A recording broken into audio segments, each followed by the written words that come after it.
السلام عليكم يا حمزة. وعليكم السلام يا أخي. كيف حالك؟ الحمد لله على كل حال. يا أخي ماذا كنت تقرأ في المكتبة أمس؟ متى رأيتني؟ بعد صلاة الظهر كنت جالسا هناك.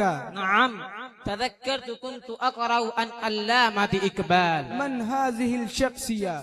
هل هو مفكر؟ نعم، هو مفكر عظيم وشاعر كبير من شعراء الإسلام. متى وأين ولد؟ ولد في سيالكوت. هل تعرف له شعرا؟ نعم، لما لا أنا أسمعك. ما شاء الله. खुदी को कर बुलंद इतना कि हर तकदीर से पहले, खुदी को कर बुलंद इतना कि हर तकदीर से पहले खुदा बंदे से खुद पूछे बता तेरी रजा क्या है. ما شاء الله، هذا شيء جميل جدا.